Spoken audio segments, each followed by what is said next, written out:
Welcome to only IAS. अपने आज के इस सेशन में हम राइट टू प्राइवेसी के बारे में चर्चा करेंगे। देखिए, प्राइवेसी बहुत ही महत्वपूर्ण टॉपिक है हमारे सिलेबस के पर्सपेक्टिव से भी और हमारी इंडिविजुअल लाइफ के पर्सपेक्टिव से भी। हर व्यक्ति का अपना एक प्राइवेट स्फीयर होता है जहां पर वो अपने मन मुताबिक एक्शंस को कंडक्ट करता है, अपनी चॉइसेस को सेव करता है और उसकी डिग्निटी के लिए ज़रूरी भी है कि उसकी वो बातें उस व्यक्ति तक ही सीमित रहें। अगर उस प्राइवेट स्फीयर में या उस प्राइवेट स्पेस में सर्विलांस किया जाता है तो ये लॉजिकली भी गलत है। हालांकि इंडियन कॉन्टेक्स्ट में ये काफ़ी लंबे समय से डिबेटेड मुद्दा रहा था कि राइट टू प्राइवेसी को फंडामेंटल राइट डिक्लेयर किया जाए या ना किया जाए। इसके पहले 2 बार सुप्रीम कोर्ट के दायरे में ये केस गया भी, लेकिन सुप्रीम कोर्ट ने इसे फंडामेंटल राइट डिक्लेयर करने से इनकार कर दिया था। अच्छी बात यह है कि पुट्टुस्वामी केस में अब इसे फंडामेंटल राइट डिक्लेयर किया जा चुका है। तो आइए इसके वेरियस पर्सपेक्टिव्स को, आर्ग्यूमेंट्स को समझते हैं कि अगर क्वेश्चन हमारे सामने आता है तो हमें उसे कैसे हैंडल करना है और क्या चीज़ें हमें समझनी है। तो राइट टू प्राइवेसी क्या है? निजता का अधिकार क्या है? निजता के अधिकार से हमारा मतलब ये है कि आप अपने प्राइवेट स्फीयर में जो भी एक्टिविटीज़ करते हैं, जो भी चॉइसेस फ्रेम करते हैं या जो भी आपकी प्राइवेट इंफॉर्मेशन है वो पब्लिक स्क्रूटिनी के एम्बिट से बाहर रहेगी। मतलब आपकी private activities, private choices and private information पर सरकार सर्विलांस नहीं करेगी। ये बहुत ज़रूरी भी होता है आपकी डिग्निटी को इंश्योर करने के लिए। और इसके संबंध में अगर बात की जाए तो जो universal declaration of human right है 1948 का, उसका आर्टिकल 12 और international convention on civil and political rights का आर्टिकल 17 किसी भी व्यक्ति के इस लीगल राइट को प्रोटेक्ट करता है कि जो सरकारें हैं वो आर्बिट्री इंटरफेरेंस नहीं करेंगी किसी व्यक्ति की प्राइवेसी में। तो राइट टू प्राइवेसी आपने समझ लिया कि ये है क्या चीज़। अभी ये मैटर न्यूज़ में क्यों है? देखिए, सरकार ने आधार स्कीम को लॉन्च किया था और आधार के इशू के बाद एक महत्वपूर्ण मुद्दा निकल के आ रहा था कि सरकार के पास आधार के फॉर्म में एक बहुत बड़ा बायोमेट्रिक डेटा होगा इंडिया के लोगों का, उनका फिंगरप्रिंट, उनका इरिस स्कैन, सब कुछ उनके पास होगा। तो इतनी बड़ी मात्रा में प्राइवेट और पर्सनल डिटेल्स को कलेक्ट करना on the name of government welfare schemes, ये कहां तक सही है? इसी संबंध में एक पिटीशन सुप्रीम कोर्ट के सामने रखी गई थी कि जो आधार का डेटा कलेक्शन का मैकेनिज्म है वो राइट टू प्राइवेसी को ब्रीच करता है या उसे तोड़ता है। तो इस केस को सुना जा रहा था सुप्रीम कोर्ट के द्वारा। तो राइट टू प्राइवेसी आखिर इतना महत्वपूर्ण मुद्दा है क्यों? क्योंकि देखिए, अगर आपकी प्राइवेसी को इंश्योर नहीं किया जाता या किसी भी इंडिविजुअल की प्राइवेसी को इंश्योर नहीं किया जाता तो उसकी पर्सनल इंफॉर्मेशन रिस्क में होती है। उसकी पर्सनल इंफॉर्मेशन प्राइवेट प्लेयर्स के हाथ में जा सकती है, प्राइवेट सर्विस प्रोवाइडर्स के हाथ में जा सकती है, जिसका वो मनमाने तरीके से इस्तेमाल कर सकते हैं, जैसा कि वो अभी तक करते भी रहे हैं। वेरियस वेबसाइट्स पर जो डेटा आप फिल करते हैं या वेरियस एप्लीकेशंस को जो डेटा आप देते हैं, कई बार तो आप उसे बिना समझे भी दे देते हैं। आप कोई एप्लीकेशन डाउनलोड करते हैं तो वहाँ पे सीधा ऑप्शन आता है that application want to access your media files, your contact numbers and the other details available in your cell phone. और इतना लंबा चौड़ा वो नोटिफिकेशन लिखा होता है कि आप कई बार उसे पढ़ते भी नहीं हैं और यस पे प्रेस कर देते हैं, बिकॉज नो प्रेस करने का अल्टरनेटिव ही नहीं है। अगर आपने नो प्रेस किया तो आप उस एप्लीकेशन को यूज़ ही नहीं कर सकते, बिकॉज आपके पास चॉइस है ही नहीं, बजाय इसके कि आप उस एंटिटी को अपनी प्राइवेट इंफॉर्मेशन शेयर कर दें। तो ऐसी स्थिति में वो प्राइवेट प्लेयर्स उस इंफॉर्मेशन का कमर्शियल यूज़ भी करते हैं। उन इंफॉर्मेशन के बेसिस पे आपकी चॉइसेस का पता लगा लिया जाता है, उसके हिसाब से आपको एडवर्टीजमेंट्स दिखाए जाते हैं, आपको एल्योर किया जाता है किसी प्रोडक्ट के लिए, किसी सर्विस के लिए। और कई बार तो ऐसी प्राइवेट इंफॉर्मेशन जब लीक होती हैं तो किसी इंडिविजुअल को ब्लैकमेल भी होना पड़ता है। तो प्राइवेट इंफॉर्मेशंस का सेफ रहना बहुत ज़रूरी है हर व्यक्ति के लिए। सरकार इसके लिए क्या कर सकती है? सरकार को एक robust data protection mechanism develop करना चाहिए जिसमें पार्टिकुलर नॉर्म्स डिसाइड हों कि कौन सी प्राइवेट एंटिटी या पब्लिक बॉडीज़, गवर्नमेंट भी किस लिमिट तक डेटा गैदर कर सकती है, उसका कितना इस्तेमाल किया जा सकता है और अगर उसका मिसयूज़ किया जाता है तो उसके लिए क्या प्रावधान होंगे। इसके लिए रोबस्ट मैकेनिज्म सरकार को डेवलप करना चाहिए। अब देखिए, कई सारे पर्सपेक्टिव्स रहे हैं अलग अलग लोगों के राइट टू प्राइवेसी के लिए, राइट टू प्राइवेसी के संबंध में। यहाँ पर हम बात करेंगे जस्टिस एस.ए. बोडबे के बारे में, जस्टिस डी.वाई. चंद्रचूड़ के बारे में और जस्टिस चिलमेश्वर के बारे में।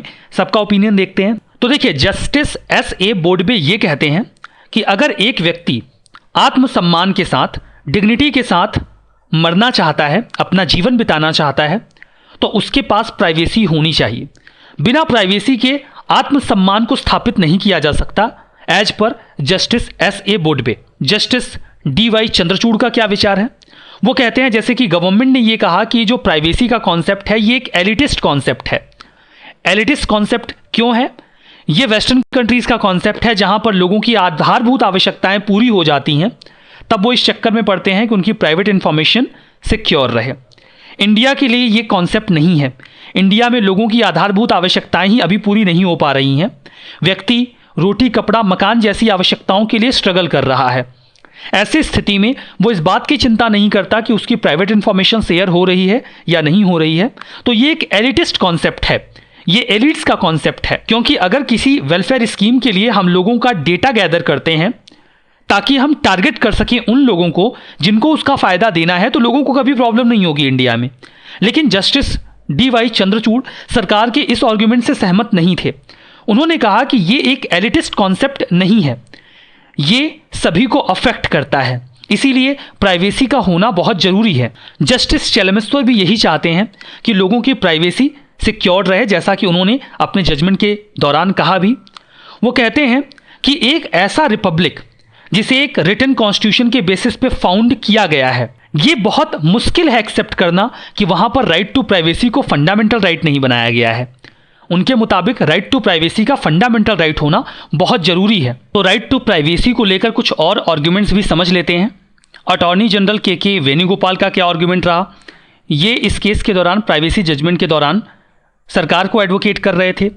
सीनियर एडवोकेट सुंदरम का क्या आर्ग्यूमेंट रहा? यहाँ पर इनकी स्पेलिंग गलत लिखी गई है, इसे आप सही कर लीजिएगा। इनका एक्चुअली में पूरा नाम आर्यम सुंदरम है, ठीक है, इनका पूरा नाम है आर्यम सुंदरम। तो इनका आर्ग्यूमेंट भी प्राइवेसी के इस राइट के खिलाफ ही था। हालांकि सोली सोराब जी का जो आर्ग्यूमेंट है वो राइट टू प्राइवेसी को फेवर करता है। तो तीनों लोगों के आर्ग्यूमेंट को एक एक करके देखते हैं। अटॉर्नी जनरल के वेणुगोपाल का शुरुआती दौर में जो स्टैंड रहा वो ये रहा कि प्राइवेसी को फंडामेंटल राइट डिक्लेयर नहीं किया जा सकता, जो कि सरकार का स्टैंड भी था। लेकिन जब सरकार को समझ में आ गया कि सुप्रीम कोर्ट इसे फंडामेंटल राइट डिक्लेयर कर ही देगा, तो उन्होंने अपनी आर्ग्यूमेंट को थोड़ा सा डाइल्यूट किया, क्योंकि उनके सेंटर में जो टॉपिक था दैट वाज आधार। वो चाहते थे कि अगर राइट टू प्राइवेसी को फंडामेंटल राइट डिक्लेयर कर भी दिया जाए तब भी आधार की एक्टिविटीज़ में कोई हिंड्रांस क्रिएट ना हो। इसीलिए अटॉर्नी जनरल के वेणुगोपाल ने यह आर्ग्यूमेंट दिया था कि जो प्राइवेसी है वो कोई सिंगल होमोजीनियस राइट नहीं है जिसे एक राइट बना दिया जाए। ये बंच ऑफ राइट है जो पूरे कॉन्स्टिट्यूशन में जगह जगह पे दिया गया है और हम सभी को सिक्योर नहीं कर सकते, क्योंकि भारतीय परिदृश्य में कुछ आवश्यकताएं हैं जहां पर सरकार को लोगों के डेटा का इस्तेमाल करके उनकी आवश्यकताओं को पूरा करना होता है। तो इसे स्पेसिफिकली या यूनिवर्सल मैनर में नहीं देखा जाना चाहिए, ऐसा के वेणुगोपाल का आर्ग्यूमेंट था जब वो प्राइवेसी के बारे में एडवोकेट कर रहे थे सरकार को। सीनियर एडवोकेट सुंदरम का क्या आर्ग्यूमेंट था? उन्होंने कहा था कि प्राइवेसी फंडामेंटल राइट नहीं हो सकता, क्योंकि ये महज एक कॉन्सेप्ट है, तो इसे फंडामेंटल राइट बनाना उचित नहीं होगा। लेकिन सोली सोराब जी का जो आर्ग्यूमेंट था वो सेंटर के स्टैंड के खिलाफ था, सेंट्रल गवर्नमेंट का जो आर्ग्यूमेंट था वो उसके खिलाफ था। उन्होंने ये कहा कि प्राइवेसी को कॉन्स्टिट्यूशन में एक्सप्लिसिटली मेंशन नहीं किया गया है, केवल इस वजह से इसे फंडामेंटल राइट ना बनाया जाए, ये सरकार का आर्ग्यूमेंट गलत है। सरकार कह रही थी कि हमारे कॉन्स्टिट्यूशन में सीधे तौर पे ये कहीं नहीं कहा गया है कि राइट टू प्राइवेसी को फंडामेंटल राइट बनाया जाएगा। देखिए, हमारे कॉन्स्टिट्यूशन को इसीलिए थोड़ा फ्लेक्सिबल भी किया गया है कि हम उसमें अमेंडमेंट कर सकें, बदलाव कर सकें, या फिर सुप्रीम कोर्ट को अधिकार दिया गया है कि उसे आवश्यकता के अनुसार एक्सप्लेन कर सकें। अब देखिए, जब संविधान को बनाया गया था तब प्राइवेसी जैसा कॉन्सेप्ट बहुत हाईलाइटेड था ही नहीं कि हमारे कॉन्स्टिट्यूशन मेकर्स उसके बारे में कोई प्रावधान करते। तो ये आर्ग्यूमेंट देना कि ये कॉन्स्टिट्यूशन में नहीं है इसलिए हम इसे फंडामेंटल राइट नहीं बना सकते, ये तो गलत होगा। और इस आर्ग्यूमेंट को काउंटर करने के लिए सोली सोराब जी ने आर्ग्यूमेंट भी दिया। उन्होंने बोला, यूं तो ये भी नहीं कहा गया है कि फ्रीडम ऑफ प्रेस को इंश्योर किया जाएगा, सीधे सीधे तो हमारे कॉन्स्टिट्यूशन में ये भी नहीं कहा गया है। लेकिन आर्टिकल 19 क्लॉज 1 के मुताबिक हम प्रेस की फ्रीडम को इंश्योर करते हैं कि नहीं करते हैं? बिल्कुल वैसे ही कई सारे फंडामेंटल राइट्स ऐसे हैं जो इस बात की मांग करते हैं कि राइट टू प्राइवेसी को फंडामेंटल राइट डिक्लेयर किया जाए। आर्टिकल 21 उसका बहुत ही प्राइम एग्जांपल है। अगर हम लोगों की सीक्रेट इंफॉर्मेशन को हिंडर करेंगे, सर्विलांस करेंगे, तो फिर हम उनकी डिग्निटी को कहां इंश्योर कर रहे हैं? तो इस लिहाज से राइट टू प्राइवेसी का फंडामेंटल राइट होना बहुत जरूरी है। राइट टू प्राइवेसी को समझने के लिए हमें 3 जजमेंट्स पर समझना होगा इसको। शुरू के 2 जजमेंट्स में इसे फंडामेंटल राइट डिक्लेयर नहीं किया गया, लेकिन Puttaswamy versus union of India case में इसे फंडामेंटल राइट डिक्लेयर कर दिया गया। तो एक एक करके तीनों केस देख लेते हैं। शुरुआत करते हैं MP Sharma versus Satish Chandra case के साथ। तो जो पहला केस था वो MP Sharma versus Satish Chandra case से रिलेटेड था। ये केस 1954 का था और रिलेटेड था डालमिया ग्रुप ऑफ कंपनीज से। एक्चुअली में डालमिया ग्रुप ऑफ कंपनीज की एक विंग 1952 में लिक्विडेट हो रही थी, उसके एसेट्स को लिक्विडेट किया जा रहा था, यानी कि बेचा जा रहा था, क्योंकि वो अपने क्रेडिटर्स के लोन को रीपे नहीं कर पा रहे थे। फिर मामला ये निकल के आया कि कई सारी माल प्रैक्टिसेस ऑप्ट की गई थी कंपनी के मैनेजमेंट में। तो एक इन्वेस्टिगेशन बिठाई गई इस कंपनी के खिलाफ और आरोप ये भी लगाया गया था कि जो कंपनी के शेयर होल्डर्स थे उनको गलत इन्फॉर्मेशन दी गई थी, कंपनी लॉस में जा रही थी, फिर भी उन्हें यह बताया जा रहा था बाय डॉक्यूमेंट्स कि कंपनी अच्छा परफॉर्म कर रही है। तो फिर सीज एंड सीजोर स्टार्ट हुए, मतलब जो ऑफिसर्स थे वहां पर जाकर डॉक्यूमेंट्स को खंगाला जाने लगा। तो डालमिया ग्रुप ऑफ कंपनीज के उस विंग के द्वारा राइट टू प्राइवेसी का हवाला देकर सुप्रीम कोर्ट में केस दायर किया गया। उन्होंने ये बोला कि ये आर्टिकल 20 क्लॉज 3 के खिलाफ है, मतलब उनके डॉक्यूमेंट का इस्तेमाल उनके खिलाफ किया जा रहा है, ये गलत है और ये उनकी प्राइवेसी को हिंडर करता है कि उनके इंटरनल डॉक्यूमेंट्स की जांच पड़ताल की जा रही है, कंपनी के इंटरनल इन्फॉर्मेशन को पब्लिक किया जा रहा है। जजमेंट में जब बात निकल के आई तो जजमेंट में ये कहा गया कि जो पूरा मुद्दा है ये राइट टू प्राइवेसी के एम्बिट में नहीं आता है। समझने वाली बात यह है कि जब ये जजमेंट दिया जा रहा था तो सुप्रीम कोर्ट का सेंट्रल में जो फोकस था वो आर्टिकल 20 क्लॉज 3 पे था। उन्होंने बाकी के आर्टिकल्स पर बहुत स्पेसिफिक फोकस नहीं किया था, आर्टिकल 19 और आर्टिकल 21 पर फोकस नहीं किया गया था।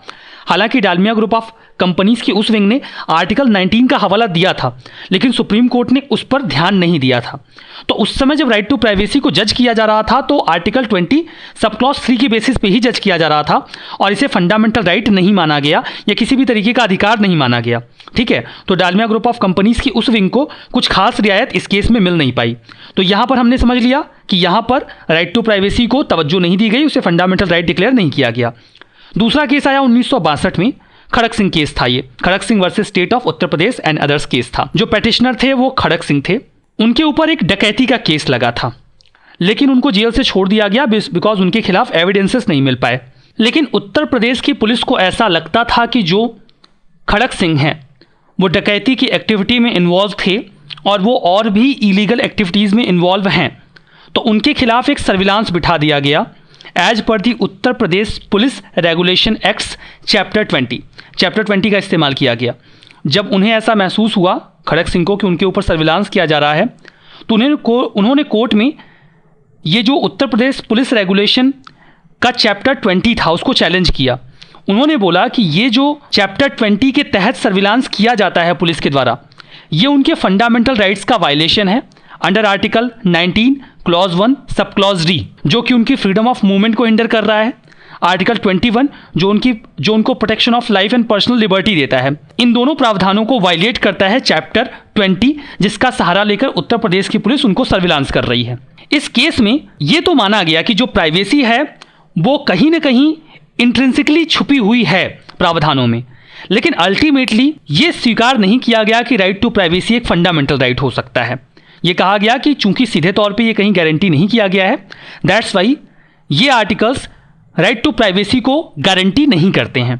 तो खड़क सिंह केस में भी राइट टू प्राइवेसी को फंडामेंटल राइट नहीं माना गया। फिर आता है KS Puttaswamy versus union of India case. यहां पर आधार के मुद्दे पर पिटीशन डाली गई थी कि आधार जो है वो राइट टू प्राइवेसी को हिंडर कर रहा है। तो इस केस में ये कहा गया, इस केस में ये मान लिया गया कि राइट टू प्राइवेसी एक फंडामेंटल राइट है और ये माना गया कि प्राइवेसी एक कॉन्स्टिट्यूशनली प्रोटेक्टेड राइट है जो प्राइमरली आर्टिकल 21 से अपने ओरिजिन को डिराइव करता है। Right to life and liberty, किसी व्यक्ति की डिग्निफाइड लाइफ इंश्योर नहीं हो सकती अगर उसे फंडामेंटल राइट के तौर पे राइट टू प्राइवेसी ना दिया जाए। तो प्राइवेसी नॉर्मेटिव भी है और डिस्क्रिप्टिव भी है, ऐसा कहा गया केएस पुट्टुस्वामी केस में। नॉर्मेटिव होने का मतलब होता है कि क्या होना चाहिए, व्हाट शुड बी और what ought to be. Descriptive होने का मतलब है कि बिना जजमेंटल हुए एक नॉर्मल सा डिस्क्रिप्शन देना। अब ये राइट टू प्राइवेसी नॉर्मेटिव कैसे है? नॉर्मेटिव लेवल पर प्राइवेसी उन महत्वपूर्ण वैल्यूज में से एक है जिनके बेसिस पर आर्टिकल 21 को फाउंड किया गया था, जिनके बेसिस पर हमारे कॉन्स्टिट्यूशन में जो अदर प्रिंसिपल्स हैं लाइफ, लिबर्टी और फ्रीडम के, उनको इंश्योर किया गया। मतलब जो बेसिक वैल्यूज हैं उनमें से एक बेसिक वैल्यू है राइट टू प्राइवेसी। इस आधार पर इसे नॉर्मेटिव कहा गया, इसेंशियल माना गया। प्राइवेसी के दोनों पॉजिटिव और निगेटिव कंटेंट होते हैं। निगेटिव कंटेंट के रूप में स्टेट को रोका जाता है कि वो लोगों की पर्सनल लाइफ या लिबर्टी में हस्तक्षेप ना करे, ठीक है। डिस्क्रिप्टिव लेवल पे देखिए, हम यहाँ पे पॉजिटिव लिबर्टी की बात कर रहे हैं, तो निगेटिवली तो हमने बात कर ली कि निगेटिवली सरकार को रेस्ट्रेन किया जाता है, रोका जाता है। पॉजिटिवली सरकार को कहा जाता है कि वो ऐसा एटमॉस्फेयर इंश्योर करें जहां पर लोगों की प्राइवेसी सेफ रहे। डिस्क्रिप्टिव लेवल पे जो प्राइवेसी है वो लिबर्टी के फाउंडेशन को तैयार करती है। प्राइवेसी किसी इंडिविजुअल की ऑटोनॉमी को इंश्योर करती है और उसे अधिकार देती है कि वो अपनी वाइटल इन्फॉर्मेशंस को, जो उसकी लाइफ के एस्पेक्ट से जुड़े हुए हैं, उनको अपने आप तक सबमिट कर रखे, सिक्योर करके रखे और सरकार वहां पर इंट्रूड ना करे, हस्तक्षेप ना करे। पॉजिटिव कंटेंट के तौर पे वही बात है कि सरकार को ऑब्लिगेशन दिया जाता है कि वो ऐसा एटमॉस्फेयर क्रिएट करें, ऐसे मेजर्स लें ताकि लोगों की प्राइवेसी को प्रोटेक्ट किया जा सके। अब कई सारे ऐसे पहलू हैं जो प्राइवेसी से जुड़े हुए हैं, उन पर भी चर्चा कर लेते हैं। ऐसे पहलुओं पर जब हम बात करेंगे तो कई सारे मुद्दे सामने आएंगे। मुद्दा आएगा बायोमेट्रिक का, कंसेंट या चॉइस का मुद्दा आएगा, डेटा माइनिंग का मुद्दा आएगा, गूगल और जो ऑनलाइन शॉपिंग के कई सारे इश्यूज हैं वो भी हमारे सामने आएंगे। चलिए चर्चा करते हैं। बायोमेट्रिक वेलफेयर स्कीम के लिए सरकार ने आधार को एक माध्यम बनाया।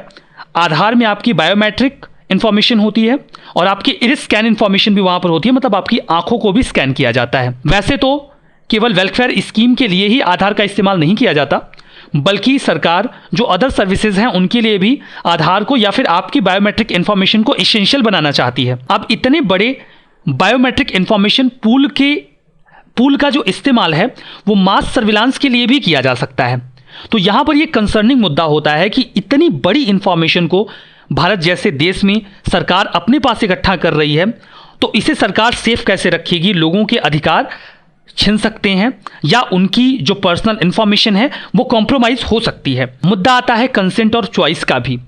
9 जजेस की बेंच ने प्राइवेसी के जजमेंट में ये बोला कि सरकार के पास ये अधिकार नहीं कि वो लोगों को डिक्टेट करे कि वो क्या खाएंगे और क्या पहनेंगे। इसके अलावा जब LGBT कम्युनिटी के अधिकारों की बात हो रही थी तब भी इस बात को दोहराया गया था। तो कंसेंट या चॉइस बहुत जरूरी होती है। आखिर ये क्यों इंपॉर्टेंट होगा कि बिना आधार के हम कोई भी सर्विस एक्सेस नहीं कर पाएंगे? आधार को इसीलिए वॉलंटरी बनाया गया, कंपलसरी प्रावधानों में से हटा दिया गया। मतलब आधार के अल्टरनेटिव के तौर पे अदर डॉक्यूमेंट्स का इस्तेमाल भी सर्विसेज को अवेल करने के लिए किया जा सकता है। कुछ डायरेक्टिव्स दिए गए हैं कि स्कूल्स वगैरह में या ऑफिसेस वगैरह में आपसे कंपलसरी आधार की मांग नहीं की जा सकती। हालांकि प्रैक्टिकली काफ़ी दिक्कत होती है बिना आधार के अपना काम चलाने में। हर व्यक्ति के पास चॉइस होनी चाहिए कि वो अपनी इन्फॉर्मेशन किसी के साथ शेयर करना चाहता है या नहीं करना चाहता है। तो डेटा प्रोटेक्शन लॉ भी तो हमारे पास नहीं है ना, कि मतलब जो एप्लीकेशन हम यूज़ करते हैं उनमें हमारे पास चॉइस नहीं होती, या तो अपनी इन्फॉर्मेशन आप शेयर करिए या एप्लीकेशन यूज़ मत करिए। तो ये प्रॉब्लम हमारे सामने आती है कि कुछ ऐसे नॉर्म्स होने चाहिए कि आपको चॉइस मिले कि आप अपनी इन्फॉर्मेशन शेयर करना चाहते हैं अथवा नहीं करना चाहते हैं। तो एक मुद्दा बना रहेगा। अगला मुद्दा आता है डेटा माइनिंग का। ऐसा माना जाता है कि अगला फ्यूल डेटा होगा, जिसके पास, जैसे ये माना जाता था इसके पहले के समय में, कि जिसके पास एनर्जी सोर्सेस के रूप में क्रूड ऑयल है वो रिच कंट्री होगी, उसके पास ज़्यादा रिसोर्सेस होंगे। आने वाले समय में ऐसा माना जा रहा है कि डेटा नया फ्यूल होगा, डेटा एक नया तेल होगा। जिसके पास जितना ज़्यादा डेटा होगा वो उतना प्रॉस्परस होगा, उसके पास उतने रिसोर्सेस होंगे, उसके पास उतना ज़्यादा स्ट्रेटजिक कंट्रोल भी होगा। तो डेटा एक नया नेचुरल रिसोर्स बन रहा है। एग्जाम्पल के तौर पे उबर टैक्सी के पास अपनी कोई व्हीकल नहीं है, उनके पास इतना बड़ा डेटाबेस है जिसको इस्तेमाल करके वो पूरी कंपनी चला रहे हैं। फेसबुक जो कि एक सोशल साइट है, उसके पास वो अपना कोई कंटेंट डेवलप नहीं करते, आपके कंटेंट पर ही पूरा फेसबुक चल रहा है। तो इतने बड़े डेटाबेस को फेसबुक कंट्रोल कर रहा है, इतने बड़े डेटाबेस को उबर कंट्रोल कर रहा है। मतलब इतनी बड़ी बड़ी जाइंट कंपनीज, उनके पास कोई फिजिकल एसेट नहीं है, वो केवल डेटा पे वर्क कर रही हैं। You can understand the strength of data. तो डेटा को मिसयूज भी किया जा सकता है, उसका इस्तेमाल स्ट्रेटजिकली चीज़ों को या पॉलिसीज़ को चैनलाइज करने के लिए भी किया जा सकता है। जो कई कंपनीज हैं जैसे कि गूगल, फेसबुक, उबर, वो यूज़र्स के डेटा का इस्तेमाल करती हैं और उनके पास जो डेटा का पूल है वो उनकी खुद की कंट्री से ज़्यादा है। मतलब गूगल के पास जो डेटा का पूल है वो शायद यूएस के पास भी नहीं होगा। तो जो डेटा है वो बहुत इंपॉर्टेंट होता चला जा रहा है, इसीलिए इस संबंध में प्राइवेसी के प्रावधान होने चाहिए। जैसे कि जस्टिस एस.के. कौशल ने कहा था कि आज दुनिया भर में जो बच्चे हैं वो लगातार अपना डिजिटल फुटप्रिंट छोड़ रहे हैं। आपकी हर एक एक्टिविटी आपके बारे में एक इंफॉर्मेशन स्प्रेड कर देती है जब आप ऑनलाइन चैनल्स पर होते हैं। तो आज दुनिया बदल रही है। अब ये बच्चे डिजिटल फुटप्रिंट कैसे छोड़ रहे हैं? क्योंकि आप उनकी बेसिक को भी देखें, उनकी हर एक्टिविटीज़ आज डिजिटलाइज हो रही हैं। पहले आप A for apple, B for ball, C for cat पढ़ा करते थे, आज बच्चा ये नहीं पढ़ता। आज वो पढ़ता है ए फॉर एप्पल, और एप्पल का मतलब सेब नहीं, एप्पल कंपनी होती है। B for Bluetooth, C for chat, D for download, E for email, F for Facebook, G for Google, H for Hotmail और आई फॉर इंस्टाग्राम पढ़ा जा रहा है। तो फुटप्रिंट बढ़ता चला जा रहा है ऑनलाइन पर्सपेक्टिव से। यहां पर सिक्योरिटी की जरूरत पड़ेगी। इंफॉर्मेशन कंट्रोल एक महत्वपूर्ण मुद्दा है। आपके पास जो इंफॉर्मेशन है वो आपके कंट्रोल में होनी चाहिए। Justice D.Y.. चंद्रचूड़ ने मेंशन किया था जब वो जजमेंट दे रहे थे प्राइवेसी का, उन्होंने कहा था प्राइवेसी के संबंध में कुछ इंटरनेशनली एक्सेप्टेड एस्पेक्ट्स हैं। 3 तरीके की प्राइवेसी को एक्सेप्ट किया जाता है: स्पैटियल कंट्रोल, डिसीजनल ऑटोनॉमी और इंफॉर्मेशन कंट्रोल। स्पैटियल कंट्रोल से हमारा मतलब ये है कि आप अपना एक प्राइवेट स्पेस क्रिएट करें जो आपका हो, आपके लिए हो, वहां पर आपको कोई सर्विलांस ना करे। दूसरा, डिसीजनल ऑटोनॉमी, मतलब आपकी निर्णय लेने की खुद की आज़ादी होनी चाहिए। ये कंप्रिहेंड करता है, ये बताता है कि आप अपनी चॉइसेस सेव करने में आज़ाद हों। आप आधार का इस्तेमाल करना चाहते हैं या नहीं करना चाहते, आप किसी एप्लीकेशन को अपनी इंफॉर्मेशन शेयर करना चाहते हैं या नहीं करना चाहते हैं, ये अधिकार आपके पास होना चाहिए। इसके अलावा अदर स्फीयर्स में भी आप क्या फेथ रखना चाहते हैं, कैसे खुद को ड्रेस करना चाहते हैं, क्या खाना चाहते हैं, यह आपका अपना अधिकार होना चाहिए। और इंफॉर्मेशन कंट्रोल, जिसमें जो आपकी खुद की पर्सनल इंफॉर्मेशन है वो आपके एम्बिट में हो, वो ज़बरदस्ती आपसे छीनी ना जाए, चुराई ना जाए या उसे कंट्रोल ना किया जाए। और इंडिया के कंटेक्स्ट में थर्ड फैक्ट ज़्यादा इंपॉर्टेंट है, इंफॉर्मेशन कंट्रोल। क्योंकि अगर इंडियंस की इन्फॉर्मेशन को सरकार आधार के जरिए कंट्रोल कर रही है तो वो गलत है, या कोई भी प्राइवेट एंटिटी आपकी इन्फॉर्मेशन का मिसयूज कर रही है। आपने एक बार सर्च कर लिया that I want this kind of shoes Flipkart पर, अब फ्लिपकार्ट ने आपका वो डेटा ले लिया है, वो आपको किसी भी वेबसाइट पे जा रहे हैं वही शूज एडवर्टीजमेंट में दिखा रहे हैं, तो आपके डेटा का इस्तेमाल आपकी इच्छा के बगैर किया जा रहा है, तो ये गलत है। आपकी चॉइसेस को मैनिपुलेट किया जा रहा है, ये गलत है। तो इंडिया के पर्सपेक्टिव से जो इंफॉर्मेशन कंट्रोल का मुद्दा है वो बहुत ही ज़्यादा इंपॉर्टेंट है। हम ऑनलाइन शॉपिंग करते हैं और बहुत बड़ा इलेक्ट्रॉनिक फुटप्रिंट छोड़ देते हैं, जिसका इस्तेमाल ऑनलाइन प्रोफाइलिंग में किया जाता है। हर व्यक्ति की ऑनलाइन प्रोफाइलिंग की जाती है, उसकी चॉइसेस को और उसकी डिसलाइक्स को फ्रेम किया जाता है, उसके बेसिस पर उसको चैनलाइज किया जाता है, उसको मैनिपुलेट किया जाता है उसकी चॉइसेस के हिसाब से। तो सुप्रीम कोर्ट ने अपने रिमार्क के तौर पे ये बोला था कि जो स्टेट है उसके पास ये अधिकार नहीं होगा कि वो लोगों के प्राइवेसी के राइट को हिंडर करे। उन्हें ऐसा एटमॉस्फेयर क्रिएट करना होगा कि लोगों के प्राइवेसी का जो राइट है वो सुरक्षित रहे। और नॉन स्टेट एक्टर्स की बात की जाए या प्राइवेट एंटिटीज़ की बात की जाए, कंपनीज़ की बात की जाए, तो वो कितना ज़्यादा डेटा इस्तेमाल कर सकती हैं, उनके पास कितने अधिकार होंगे, ये केस बाय केस हैंडल किया जाना चाहिए, ऐसा सुप्रीम कोर्ट ने अपने एंड रिमार्क में ये कहा। अंत में उन्होंने ये भी बोला कि सरकार को एक डेटा प्रोटेक्शन लॉ इनेक्ट करना चाहिए। इस पर भी डिबेट हो सकती है कि डेटा प्रोटेक्शन लॉ में क्या चीज़ इंक्लूड की जाए, क्या ना की जाए। तो डेटा प्रोटेक्शन लॉ आज हमारी ज़रूरत है, इस पर निश्चित तौर पर एक डिबेट रिक्वायर्ड है। तो यहाँ पर हमारा ये सेशन समाप्त होता है। Thank you very